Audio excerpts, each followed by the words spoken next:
What's up, guys? It's Johnny, and welcome to episode 37 of the Travel Like a Boss podcast. I'm here with Mark Brenwall. Hey, guys. From WODnation.net. How you doing, buddy? I can't complain. So we're out here in Chiang Mai at the Coffee Monster. It'll change your pace. One of my favorite places to quote-unquote work. Okay. So it's similar to Pun Space. It's like it's a co-working space with some pros and cons. Maybe we can talk a little bit about that today, but mainly I wanted to talk to you about your WOD Nation store. For those who are unfamiliar with that term, basically it's CrossFit gear, and Mark has been taking over Amazon recently. Well, taking over I appreciate that.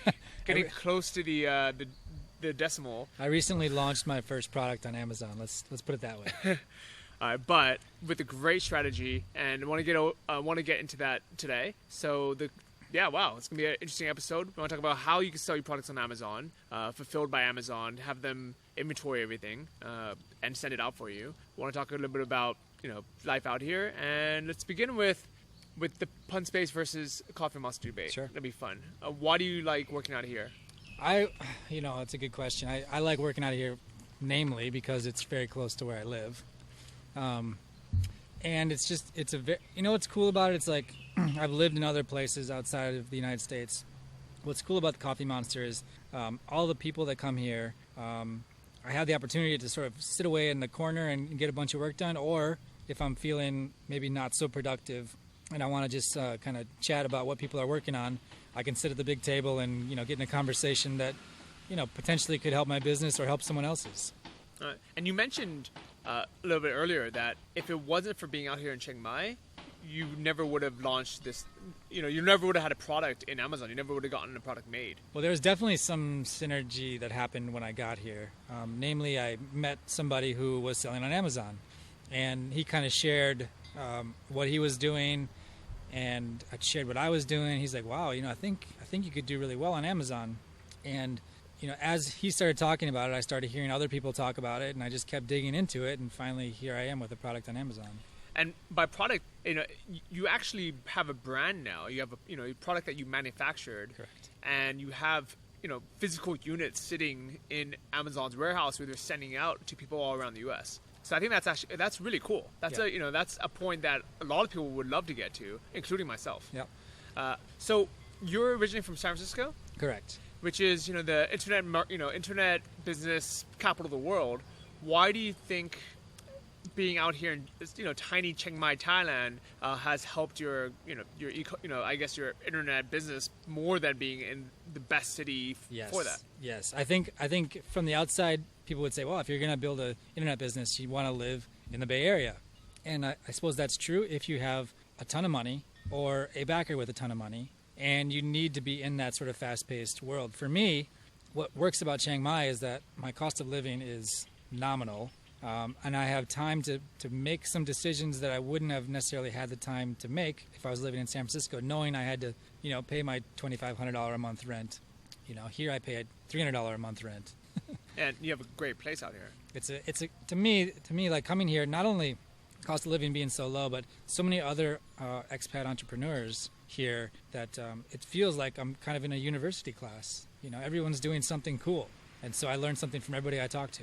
And I do feel like people out here have more freedom to try stuff that may or may not necessarily work. Absolutely. Like, we have a friend out here that is inventing a board game. Right. And if he was paying, $2,500 a month for rent back in the U.S., and especially in places like San Francisco, there's no way he'd be able to do that. Because, even if it works out, and hopefully it does, it'll take months before that makes a profit. I agree. What's cool about Chiang Mai is that all the people that I know and hang out with are not dropouts. They're not here just trying to live cheap and not do anything. They're people that now have a whole bunch of free time, and they're doing cool stuff with it. I'm sure there are plenty of people sure. that hang out, at the bars at night that, reminiscing about the old days or talking about how they can save, 50 cents on a beer or motorbike rental. But those aren't my circle of friends. Yeah, and hanging out places like Coffee Monster and Pun Space, we get people who who is actually doing what you're saying, is people actually working on a business and trying to grow it. So for me, the reason why I'm here at Coffee Monster today is just to kind of mix it up. I actually have been going to Pun Space in the mornings And a lot of people don't know this because by the time they see me, they assume, I'm just lazy getting out of bed, 10 o'clock, popping in, chit-chatting. But I actually wake up at 7 o'clock when my girlfriend wakes up and she goes to work. And I go across the street to Pun Space, and between 7 and 9, I get all the work done I need for the day. I'll fulfill all my orders from my dropship store. I'll answer every single email. I'll do everything I need to do. And then I kind of just, mosey over here, sit down on the big table at Coffee Monster and just chit-chat and work on things like my blog, do the podcast, things I enjoy doing. Yep. So I definitely think that, if you just want a really quiet place with a nice desk to work, Pun Space is still it. But I'm glad that Coffee Monster is an option for if you want to come and, basically sit at a big table and socialize and be able to order, nice coffee and food. I haven't really worked at Pun Space, but I've been there a few times. What I like about Coffee Monster is the food is great. And so if I do want to just crank out a bunch of work, I don't have to worry about going home, getting something to eat, or going somewhere else to get something. It's all right here. I do like that, and the food actually here is actually really good. Really good. The only thing I didn't like about it is because it's so easy to order food, everyone orders it and just eats at their desks while doing work. That's true. At Pun Space, because you can't do that, you're forced to go for a walk, get some sun, right. get some fresh air, and sit down for half an hour, and enjoy your food. Unplug a little bit. Yeah, and that I enjoy. So I don't think I would be able to do this every day here. Like even today, I went for a little walk. Just around the neighborhood, just to get some air. And when I had lunch, instead of eating at my desk on my computer, I just turned my computer off, ate for 10 minutes and then came back. But how cool is it that we have options like this? I love it. So I'm super happy that both Coffee Monster and Pun Space exists. Yeah. I'm going to write a blog post about, about the two, but I'm going to give you guys the answer. The winner is us. Yes. It doesn't matter which place is better. We win by having both around. Yeah. So you said you met some people who had products on Amazon, and you told them that you run WOD Nation. So WOD Nation, for those who don't know, is a CrossFit fan site. It started out purely as a Facebook fan page, and I kind of went about the business backwards, in that I started the fan page first, and the business came second. So. That's right. You know what? We're out in the garden, so there's a little bit of plane noise. Sorry about that, but we'll keep going. So anyway, I built up this Facebook fan page about fitness and CrossFit in general, and built it up to over 100,000 followers. And I've been monetizing it in different ways, selling T-shirts and whatnot. And I thought, well, the one product that every CrossFitter or WOD, workout of the day athlete needs is their own jump rope. Also, maybe a good pair of shoes that fit, but I can't make those. I can make a jump rope, and I can make a good one. And from the looks of it, it's great. And we're going to get to the jump rope in a second, but let's start with the T-shirts, because that was the first step. Yep. I'm looking at the site right now. There's some pretty cool looking shirts. There's a woman's shirt with the logo "Suck It Up, Buttercup," and there's another one that's wall balls. Wall balls. Oh yeah. I do like wall balls. And these were made. Can you go tell us through the process about that? Sure. So I started when I started learning Facebook. It was really right when Teespring popped up, and people were making a ton of money on Teespring. So I thought, well, I'm going to cover my costs by selling some T-shirts. And the cool thing about building this fan page is that I've never been in the red on the fan page. I've almost from the very beginning started making my money back and then some. So it's been a really good platform for me to do affiliate marketing and to sell things like T-shirts. I've even sold, in a weird way, I sort of arbitrage jump ropes. I bought them cheap on eBay and sold them more expensively through Facebook. I think that's a great way to test the market, where you don't have to invest money making your own jump rope. You can just sell a pre-existing one. And the thing is, a lot of people, the reason why you can charge more selling it through your own fan page on Facebook or on a website is because a lot of people don't like shopping on eBay, because you don't really trust where it's coming from, or some of the products take a few weeks to come because a lot of them are shipped from China. So people don't want to wait 3 or 4 weeks for something to come.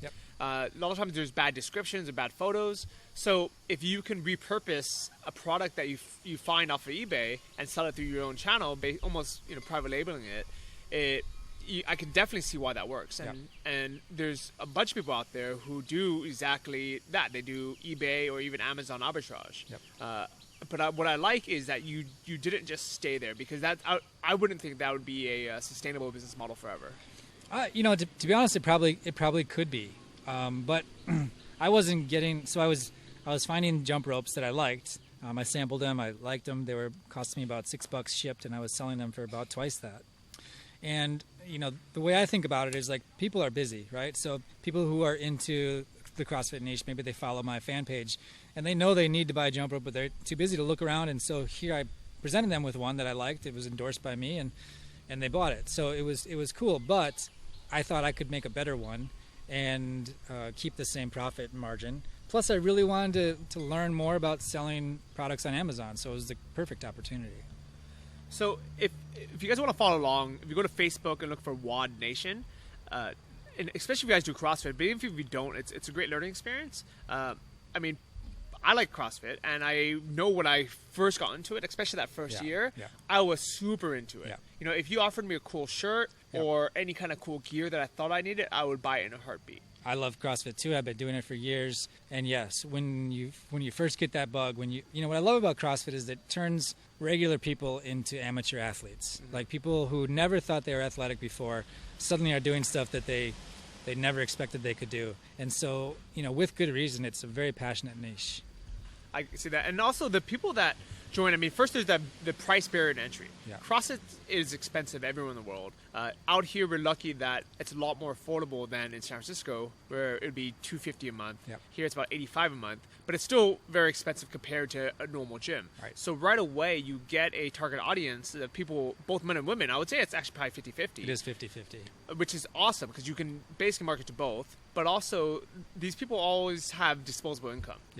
They're passionate. They have money to spend, and there's a broad audience, which is and they get awesome. a little competitive about it, right? So if I'm promoting something that can make them a little bit better, a little bit faster, a little bit cooler, there's a little bit of peer pressure in CrossFit, a very healthy peer pressure. You want to maybe beat your friends or cut your own time, and so anything that they can buy to do that, they'll buy. And jump rope is definitely one of those things, because I know every time I have to do, any kind of workout of the day that involves jump ropes, a lot of times it's something called a double under, which are very hard to do. And they're even harder to do with a crappy jump rope. And a lot of times you spend half of the time trying to adjust it to your height, your length. And, it's something I never thought to buy on my own. But now that I've seen it, I'm like, well, it makes sense, because it's cheap enough where everyone who does CrossFit can buy it. And second, it actually and it's small, so you can carry it in your bag, no problem. And third, it's something that will benefit you. So I think it's a great idea that you found something that people actually need, and you figured out a way where you can get it to them. And not necessarily at the cheapest price, but you can give them a quality, a better product. I'm sort of started this little campaign, which is, if you're still struggling at double unders, get your own rope already. I mean, that's the basics of it. It's like, hey, listen, I've been doing CrossFit for like 4 years, and I still struggle with double unders. They're hard, right? So for those who don't know, can you explain double unders? Sure. Double under is simply one jump, 2 rotations of the rope. So, think it's, skipping rope normally is just one rope rotation, one jump. Which is hard enough for some people. Hard enough. And when you don't have double unders in CrossFit, they make you do 3 singles for every double, right? So, if you're the one guy or girl doing singles and all your friends are doing doubles, you want to get there. All right, so I'm looking at the page right now. You have 124,000 likes on Facebook. Yeah. When did this actually start? Started a year ago. Okay. Yep. So that's a pretty quick jump. Yeah. So if anyone's thinking about doing a similar business model, don't try to get into CrossFit because it's competitive already, and Mark has a year head start and 100,000 fans before you. But if you wanted to start this kind of in your own niche, whether it be Brazilian Jiu-Jitsu, triathlon running, I mean, it could ice climbing, sailboarding, anything that you're passionate about. What would the way to get started be? So I'm a big fan of information products. Maybe because I'm an internet marketer, but I will pay good money to learn from people that are doing it really well.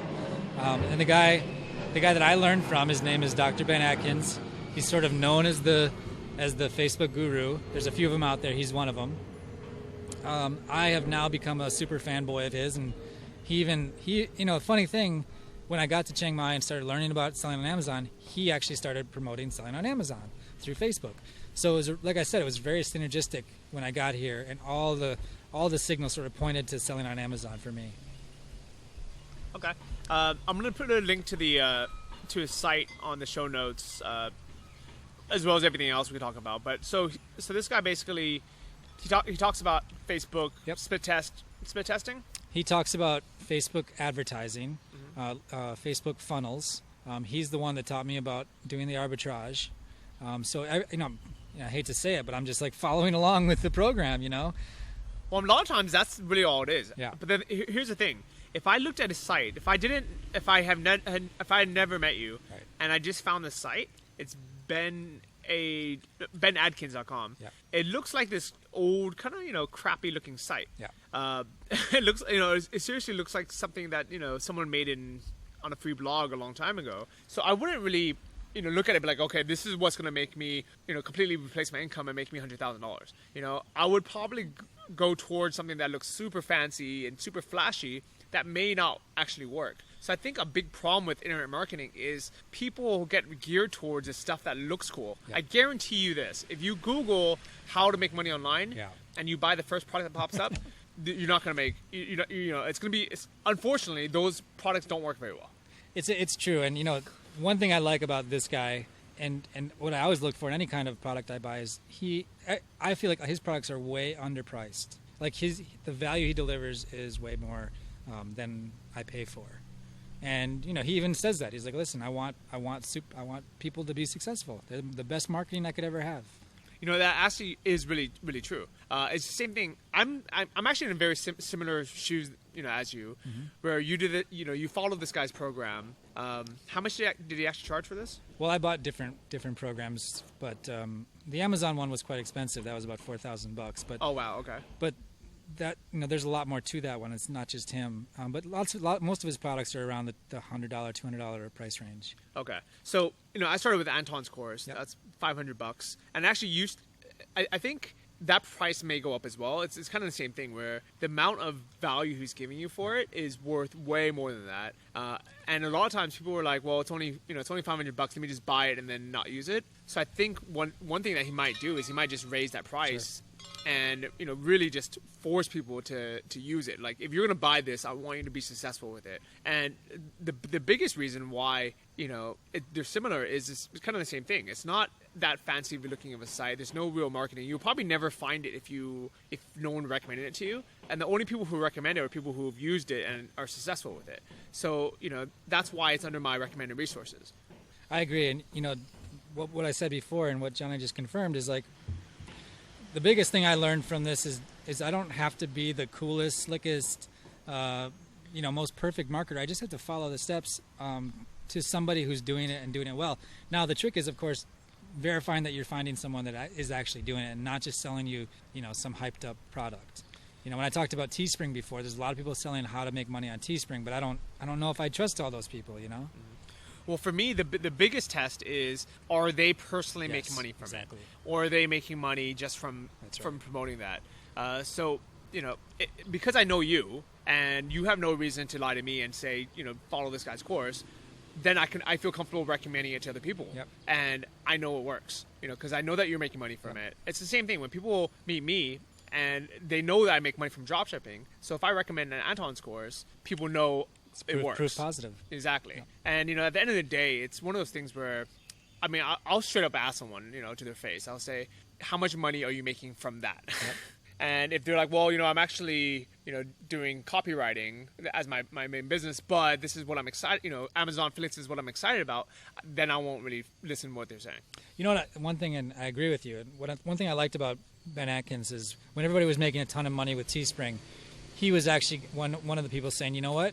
It's not a real business. And what he meant by that was, you don't get the customer list. You can't remarket to these people. It's not, you don't own, all the work you put in is just like, it's a one-off. And for a guy who could have made a ton of money selling a product on Teespring, he chose the high road. That's cool with me.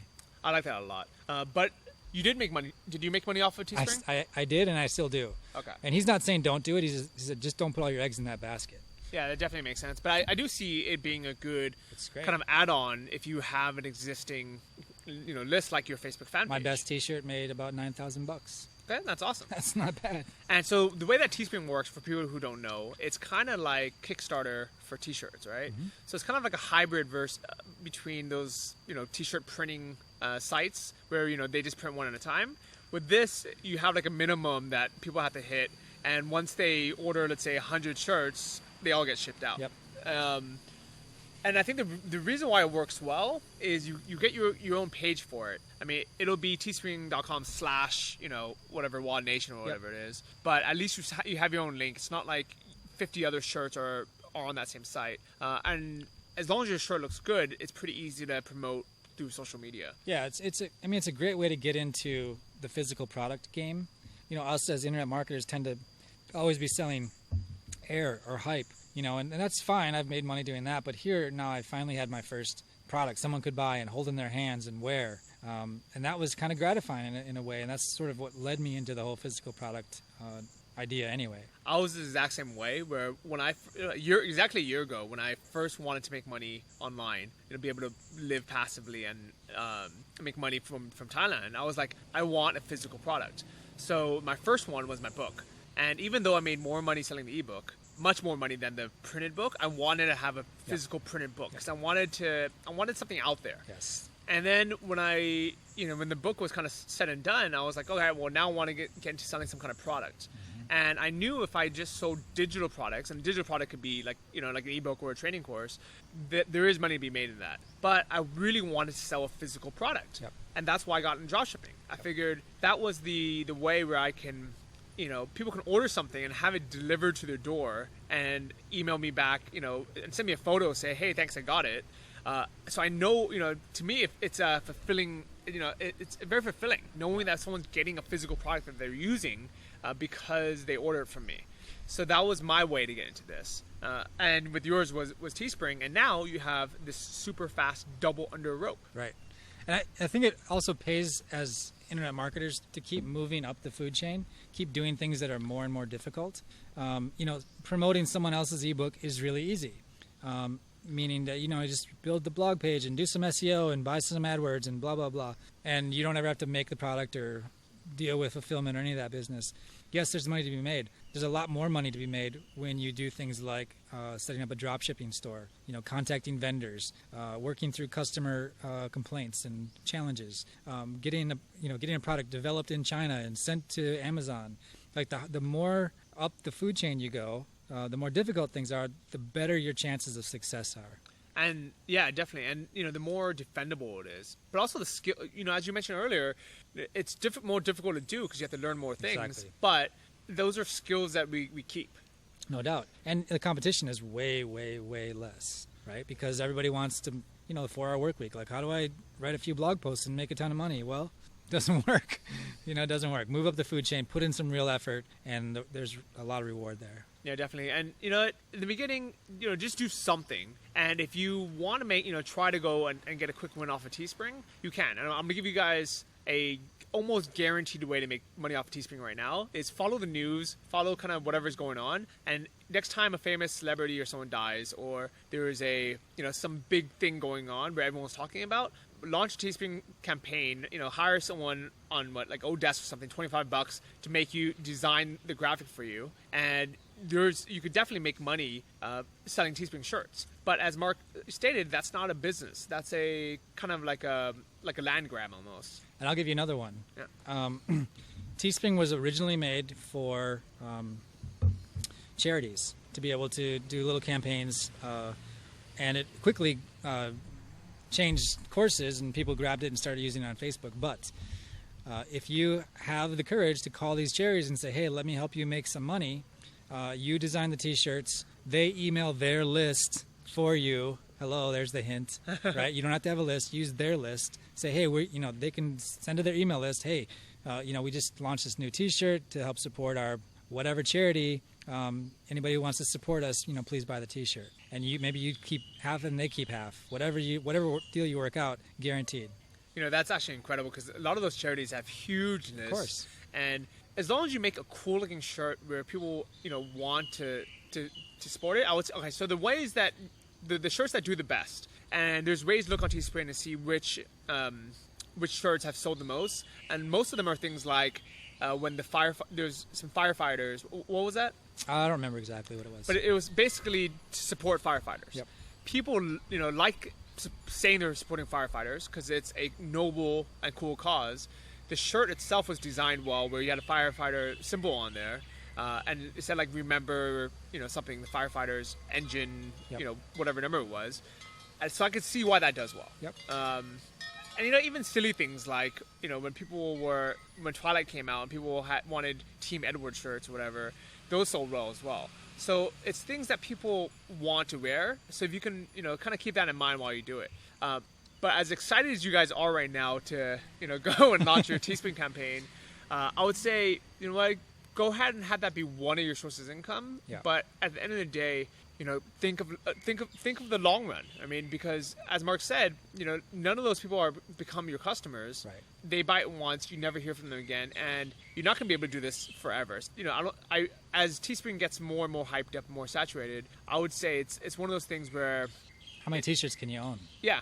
Well, I mean, I guess you go into quite a bit, but more and more people are doing it. So I would much rather spend my time building a brand. Like so, let's say for your jump ropes as an example, not only are you building the brand for the actual jump rope itself, but WOD Nation as a whole. Right. So anyone who owns that jump rope and they like it because it's a good product, they're gonna keep an eye out for future products.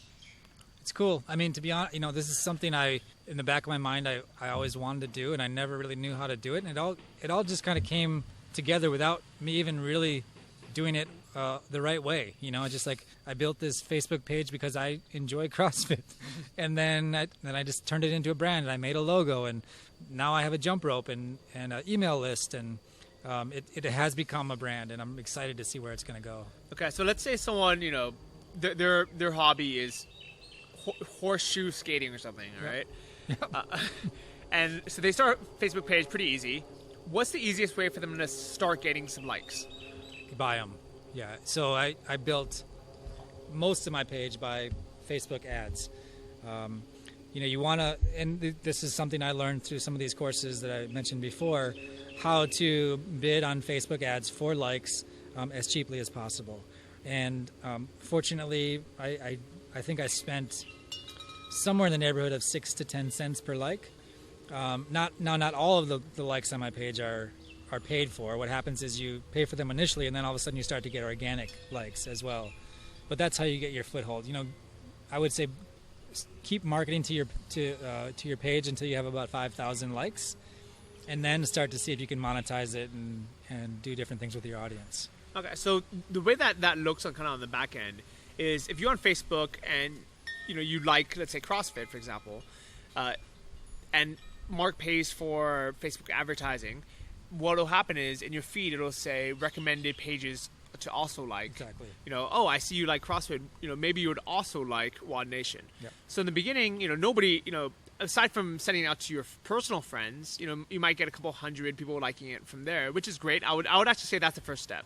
Instead of going straight to paid, get all your friends to like it first and encourage them to share it with their friends. And then second, you might get, let's say you get 100 from that. Yep. And then second, you start the Facebook campaign to get more likes, pay a couple cents per like, and get up to that 5,000 number. And you don't have to, depending on the amount of funds you have, you don't have to do it fast.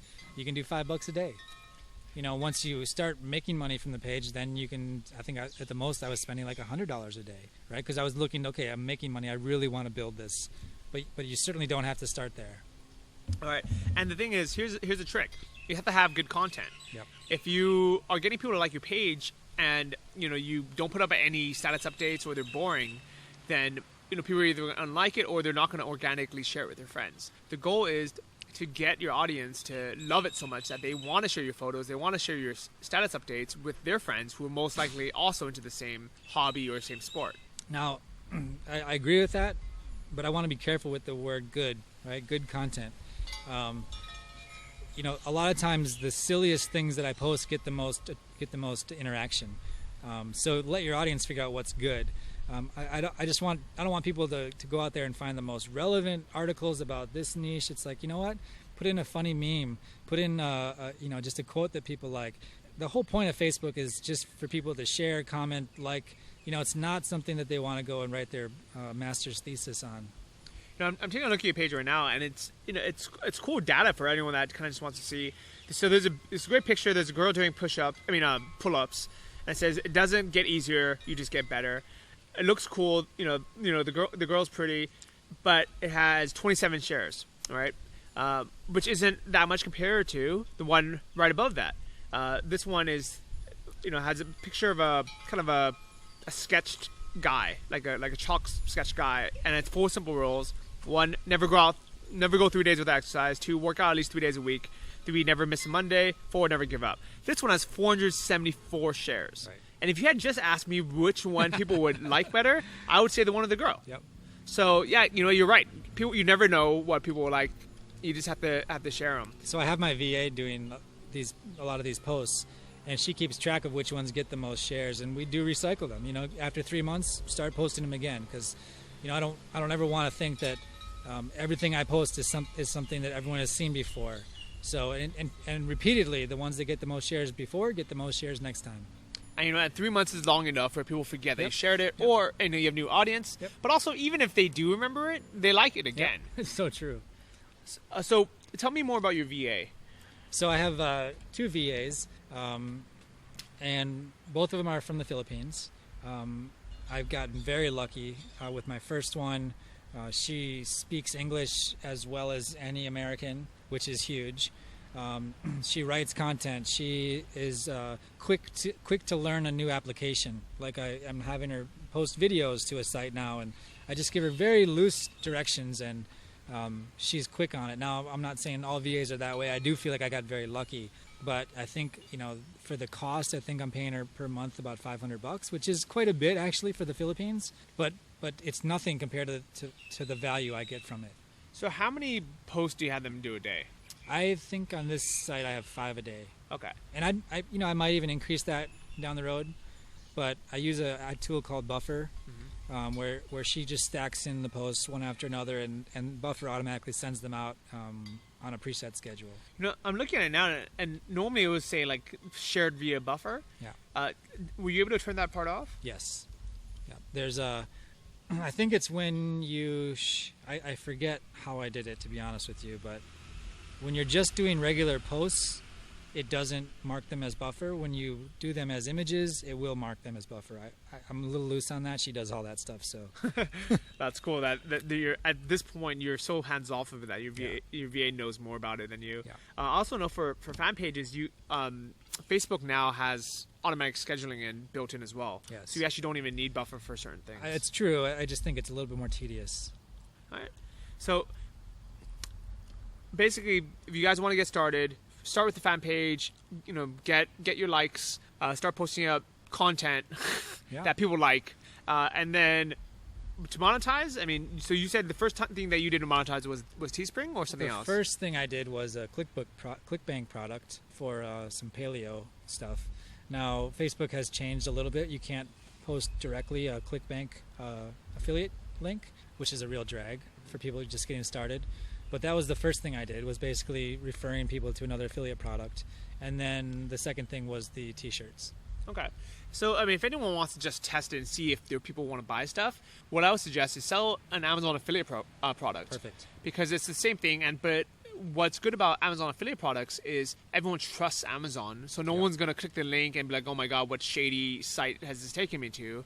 Because it'll basically, whatever your niche is, your sport or your hobby is, find a book or something that relates to that, or find a piece of equipment that relates to it, and recommend it through your status update with your Amazon affiliate link. You'll only get between 5 and 8% of the sale from it, which isn't a lot, but it's a great way to figure out if people, are willing to buy stuff from your site, because not every single one of these sites is going to be profitable. Agreed. So it's starting to rain. I know. and you know what? Let's continue talking, but let's walk over somewhere a little bit shaded. Okay. So let me just turn this off real quick. All right, so we're back, and good thing we moved, because literally 10 seconds after we moved the laptop, it is pouring rain now. Chiang Mai is crazy that way. I mean, literally, you can go from a beautiful sunny day to a torrential downpour, and 10 minutes later, it's another beautiful sunny day. It's wild. That actually happened this morning, where it was raining earlier today, yep. And it was so sunny when I walked outside for my break. So I have a timer set on my computer. For every 30 minutes, I get up for 1 minute, just for a little break, more productive that way. And I walked outside, and I'm like, oh, you know what? Maybe I should just take my shirt off and get a tan for a while. And now it's pouring. So but don't let that deter you from a place like here, because it's nice. I enjoy it. I love living here. I love it. You know what I mean? Because so it's technically rainy season right now. A lot of people don't know, but in Thailand, or at least in Chiang Mai, June, July, August, where it's normally summer in the U.S., is technically rainy season here. But what people don't know is it only rains for an hour a day, and the rest of the day you can literally get a tan. So if anything, I actually like it, because it cools you off. Keeps the air nice. The air quality becomes great because the rain kind of just washes everything off. But having a lifestyle like us, where we don't actually need to be anywhere ever, it's easy just to stay and hang out in a coffee shop for another hour. The only way I wouldn't like it is, if you had a job to commute to and you had to be somewhere at a specific time, then that would suck. I think it's cool because I live right here on the base of the mountain, and you can see the storms coming in. So it can be beautiful and sunny. I'm out on my deck, and I can watch this storm come in. I'll go back inside when it starts to rain, watch this sort of torrential downpour, and then, like I said, 20 minutes later, I'm back out on the deck. It's actually really cool. You're not getting like, I used to live in Wisconsin, and it would rain for weeks, or just be gray and overcast for weeks. And here, you might get a little bit of rough weather, but then the next few minutes it's beautiful and sunny. I like it. So I'm excited to get back to this jump rope. Yeah. So now that someone has built their page, they have fans, they've made some money off of selling affiliate products such as Amazon products, and with Amazon you can sell books, but you can also sell affiliate gear. Yep. So if you have your horseshoe site, you can send it. You can sell an affiliate link that directs them to a horseshoe on Amazon. If they buy it, you get a percentage of that. So now that people are buying and you're making a little tiny bit of money, you can reinvest that, get more fans on Facebook, and then you can start looking into building your own products. Yep. How would they start that? That's a really good question. So again, I invested in this course called Amazing Selling Machine, which Johnny, you should link to, because it is I think they recently had one of the best product launch weekends ever. They sold a ton of these, but they're very expensive. It's $4,000. I'm not saying that everyone should jump into it right away, but they break down the process of finding the right product, sourcing the right product, how to talk to people, how to make it private label so it's your brand, how to get that product to Amazon, and start selling. Then how to promote it once it's on Amazon. Again, it's very step by step, but I like it because it's a very overwhelming process. And if anybody said, hey, you should just make a product and sell on Amazon, I wouldn't even know where to start, right? All right, so I would say, guys, don't jump your gun, and if you don't have people to sell to yet, I wouldn't go in and start making your own product. No. I definitely think that the way that Mark did it, even though he says it's a backwards process, it actually is very smart, because it's basically so far at this process, no one, you haven't even had to make a website yet, because a Facebook fan page is free. I mean, it just, literally anyone can make a Facebook fan page. My girlfriend made one, and I was actually really surprised because she's not that computer savvy. And I looked at her page, and she had like 80 something likes already. And I asked her, how the heck did you get that? And she's like, oh, I just made it, and I shared it on my wall, and all my girlfriends liked it, and they shared it on their wall, and it doubled. That's the beauty of Facebook right there. I mean, that's That's why now, there's risks too, right?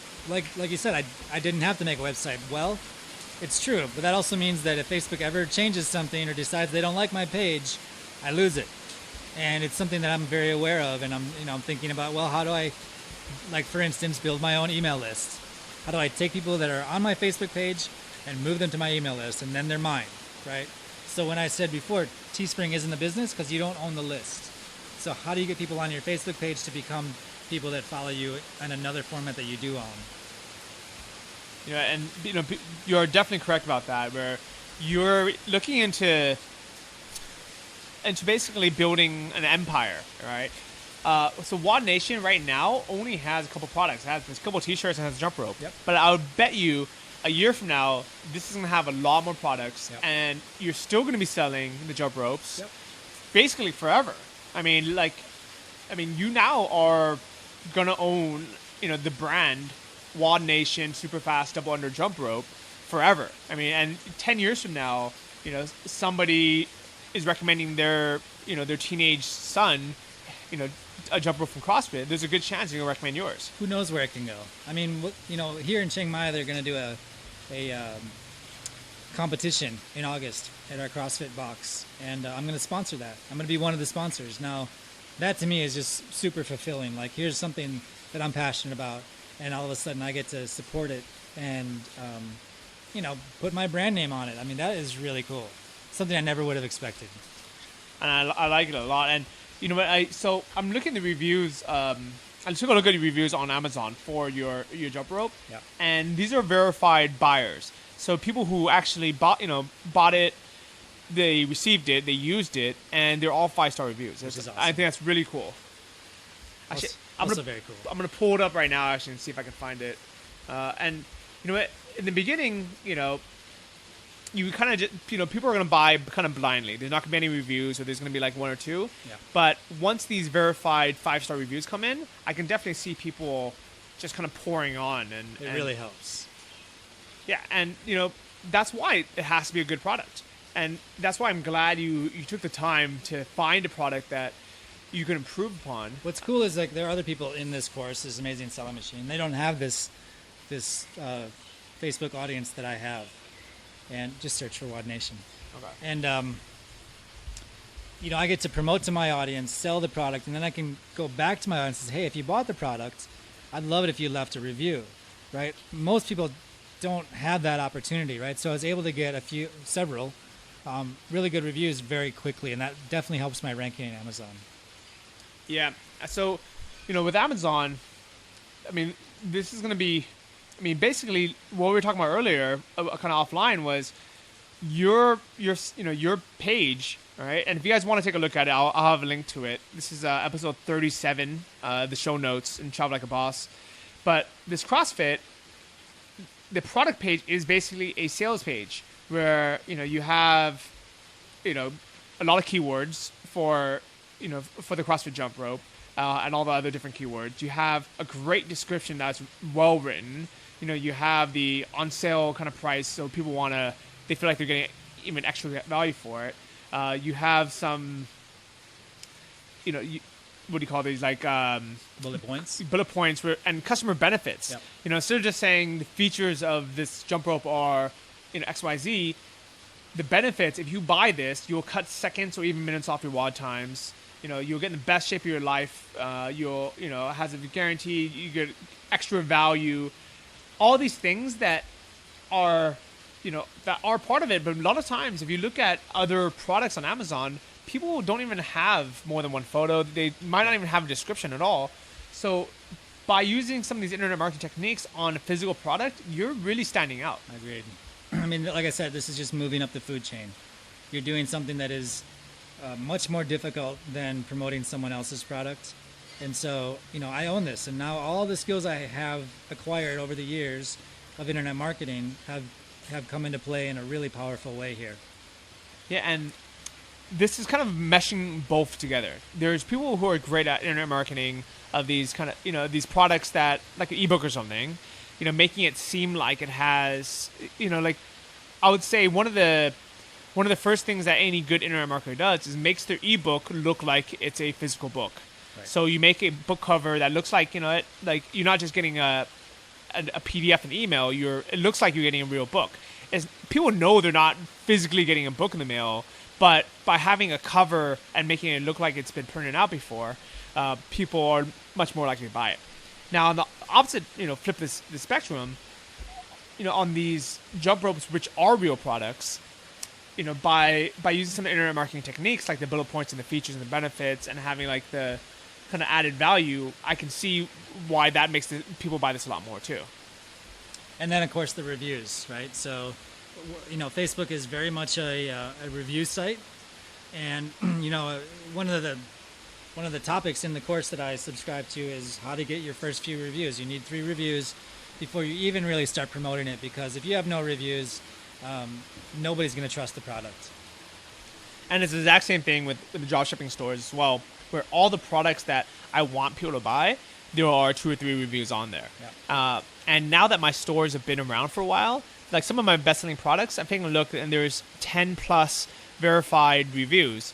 And when people see that, they are much more confident from buying from my store versus some other dropshipping store that just popped up last month that's trying to compete. So even if my prices are higher, now I've kind of built a brand around it, and I have these verified customer reviews. I'm getting a lot more organic traffic and direct traffic now, which is incredible. So instead of having to pay, for ads, which is something you got to do in the beginning, now a lot of people are just recommending it to their friends, or they have bookmarked my site, or they're just going directly there, and I'm getting a lot more organic and direct traffic, which to me is, the whole reason why I'm doing this is not just to make that quick buck. It's to build a sustainable business for the long run. Absolutely. I love it. And it's very similar to what I'm doing. Yeah. So, if you're someone who has always wanted to sell a physical product, but you still want a location independent lifestyle, I really believe that these are the 2 great ways to do it. I mean, literally, I don't ever have to handle any of my products. I did get a few as samples, but after I approved the samples, I don't even see them before they go to Amazon. Yeah, so for people that aren't really familiar with Fulfilled by Amazon, what happens when a customer buys something from your site or Amazon? Right. So when somebody buys something from Amazon, Amazon does all the fulfillment, and let's say somebody doesn't like it or turns out they don't need it, and they want to return it, that's all handled by Amazon too. So, the benefit of selling through Amazon over even a drop shipping store is I very rarely will do any customer contact. Like no one's gonna come to me and complain about anything about the rope. They're gonna complain to Amazon, right? Now, if they do complain in a review, I certainly will address that, and I will give as good a customer service as I can. But kind of the day-to-day stuff, like, hey, I want to return this, or it's not the right size, like all that stuff is handled through Amazon, so it's very, very easy to maintain. Or even simple things like, I put the wrong shipping address. Yep. And things like this happen all the time, where it's not necessarily something that you need to deal with because right now, basically, you are a brand, you are a manufacturer, and Amazon is now your employee, basically. They're the fulfillment. They're the warehouse. So I think that's fantastic. So what that does, that allows you free time to explore new products and future products, which I'm sure you're working on already. Absolutely. I mean, I really want to hit a home run with this one first. But yes, of course, I already have some ideas of what the next ones are going to be, which is super exciting. Yeah, and the best thing is, as this sells, it'll continue to sell. So even if you're not actively promoting it anymore, it'll continue to sell because, people are going to search for it. The more reviews you have, the more people want to buy it, the more they trust it. Yep. So it basically becomes passive income, even though it is a physical product. Yep. And there's also, now I'm treating this like my own affiliate product too, which means I'm doing some Facebook ads for it. I'm going to do some AdWords ads for it. So I'm going to be selling my own jump rope through Amazon, which is, again, all the skills I've learned as an internet marketer over the years. Yeah, and so I'm not sure the way it works, but can you use your own Amazon affiliate link when you sell your own products? You can, yes. That's awesome too. So I do that with my book. So I have a book on Amazon, 12 Weeks in Thailand, and if anyone buys the book through my links, I get an extra 5% through Amazon for it. I actually don't even cash it out. I have it go as a gift card because it's not really ever going to be that much money anyways. But I figure by doing that, I can buy whatever I want from Amazon for free, which is kind of cool. All right, so to kind of wrap all this up, we gave you guys some great tips on this kind of location-independent lifestyle, but while building a real business, while being able to travel and still have a great brand. Really glad to have you on the show, Mark. Is there anything else you wanted to shout out before we ended today? No, I mean, I just want to say thanks for asking me to be on. I know we threw a lot of information at your audience. I just want to encourage people to go step by step. I mean, really, I didn't know anything about selling on Amazon 3 months ago, and now I have a product that's selling there. And I did it just that way, just step by step. If you're not doing any Teespring campaigns, you're not doing any Facebook pages, step by step, day by day, you'll get there. All right, cool, guys. So if you want any of the links to anything that we talked about, go to the show notes, episode 37, travellikeabosspodcast.com. If you do end up signing up for any of the courses like Anton Method or the super amazing selling machine, please do it off of my link so I can get credit for it. And I'll see you guys next week at travellikeabosspodcast.com. Thanks, Mark. Check out wodnation.net. Order yourself a jump rope. Get yourself some double unders. Join your CrossFit. And have a good life, right? Right on. See you guys. Thank you for listening to the Travel Like a Boss podcast. If you want to hear more, including the bonus How to Choose the Perfect Niche episode, join our mailing list at travellikeabosspodcast.com. See you next week, and remember, if you want to travel like a boss, you need to be your own boss. So start your online business today and start living the lifestyle you've always dreamed of.